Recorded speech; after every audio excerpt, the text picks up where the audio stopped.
Hi అండి, అందరూ ఎలా ఉన్నారు? అందరూ బాగున్నారా? సో ఈరోజు వ్లాగ్ తీయడానికి రీజన్ ఏంటంటే, ఆ క్వశ్చన్స్ అయితే నన్ను 2 అయితే ఒక క్వశ్చన్స్ రెగ్యులర్గా వస్తున్నాయి. ఆ క్వశ్చన్స్కి అయితే ఆన్సర్ ఇద్దామని అయితే నేనైతే వ్లాగ్ తీస్తున్నాను. అందుట్లో ఫస్ట్ క్వశ్చన్ ఏంటంటే, నువ్వు వీడియోస్ ఎలా తీస్తున్నావు, ఎలా యూస్ చేస్తున్నావు, సో ఇంకా టైం ఎలా మేనేజ్మెంట్ చేసుకుంటున్నావు, ఇంకా వర్క్, ఇంట్లో హౌస్ వర్క్స్, ఇంక ఇవన్నీ ఎలా చేస్తున్నావు అని అయితే అడుగుతున్నారు. సో వాటన్నిటికీ రీజన్స్ అయితే నేను చెప్తాను. ఇంకో సెకండ్ క్వశ్చన్ ఏంటంటే, అసలు ఈ ఛానల్ ఎందుకు క్రియేట్ చేసావు, సో నీ క్రియేట్ చేయాలని ఇంట్రెస్టా లేకపోతే ఇంకొక రీజనా, ఎందుకు క్రియేట్ చేసావు అని అయితే అడుగుతున్నారు. దానికి కూడా రీజన్ అయితే నేను క్లారిఫై చేస్తాను ఈరోజైతే.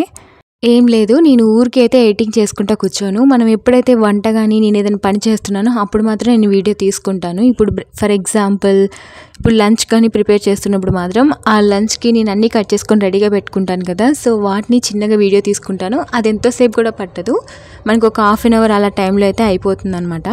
అలానే ఇప్పుడు బ్రేక్ఫాస్ట్ చేసినా కానీ తీసుకుంటాను. ఇంకొకటి ఏంటంటే, టైం ఎలా మేనేజ్మెంట్ అవుతుంది కదా, సో ఆ టైం మేనేజ్మెంట్ నేను ఈయనకి టైం కేటాయిస్తాను. నైట్ పడుకుంటారు కదా ఆయన, సో ఆయన పడుకున్నప్పుడు మాత్రం నా వీడియోస్ ఎడిటింగ్ కానీ ఇంకా అలాంటివి మాత్రం నేను పెట్టుకుంటాను. కానీ ఆయన ఉన్నప్పుడు మాత్రం ఇలాంటి వీడియోస్ అయితే అస్సలు చేసుకోను నేను. సెకండ్ క్వశ్చన్ అయితే చాలా సింపుల్. ఇదేం లేదు, యూట్యూబ్ పెట్టుకోవడం అనేది నా ఇంట్రెస్ట్. నాకు పెట్టుకోవాలి, ఒక ఛానల్ క్రియేట్ చేయాలి అని అనుకున్నప్పుడు మాత్రం నేను ఫస్ట్ నా ఫ్యామిలీకి చెప్పాను, మా పేరెంట్స్కి. సో వాళ్ళైతే యాక్సెప్ట్ చేశారు. ఇంకా మా అక్కకి చెప్పాను. ఇంకా వీళ్ళకంటే ఫస్ట్ ముందు నేనైతే మా హస్బెండ్ డెసిషన్ అయితే తీసుకున్నాను. ఆయనైతే యాక్సెప్ట్ చేశారు.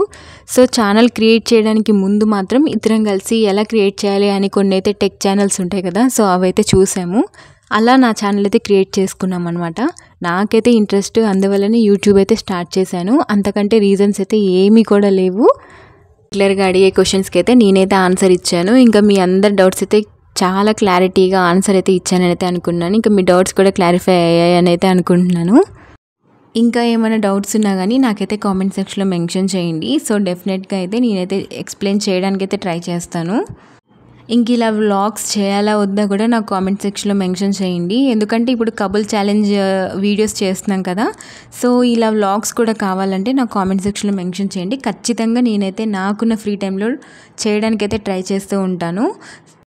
నేనైతే రెగ్యులర్గా షార్ట్స్లో అయితే అప్లోడ్ చేస్తూ ఉంటాను. సో మా మ్యారేజ్ జర్నీ ఎలా జరిగింది, ఇంకా మేము ఎలా మా ప్రాబ్లమ్స్ కానీ మేము ఎన్ని ప్రాబ్లమ్స్ ఫేస్ చేసాము, మాకు అసలు గొడవలు అవ్వలేదా, గొడవలు అయ్యాయా, మేము ఎలా దాన్ని ఫేస్ చేసి ఇక్కడికి వచ్చాము, ఇంత సక్సెస్ఫుల్ లైఫ్ అనేది లీడ్ చేస్తున్నాం అన్నది ప్రతి ఒక్కటి నేనైతే షార్ట్స్లో అయితే అప్లోడ్ చేస్తాను. కంపల్సరీ చూడండి.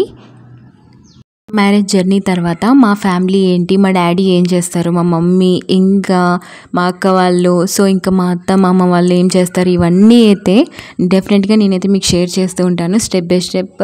ఖచ్చితంగా షార్ట్స్ అయితే రెగ్యులర్గా చూడండి. ఇంకొక చిన్న విషయం, నేనైతే అస్సలు ఎక్స్పెక్ట్ చేయలేదు నాకు ఇంత సపోర్ట్ ఇస్తారనేసి.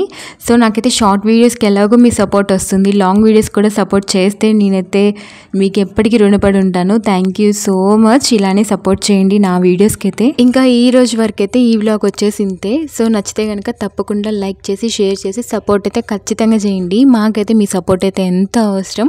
ఇప్పటి వరకు అయితే చాలా సపోర్ట్ చేశారు, ఇక మీదటి కూడా చేస్తారని అయితే అనుకుంటున్నాను. Thank you so much for watching. Bye.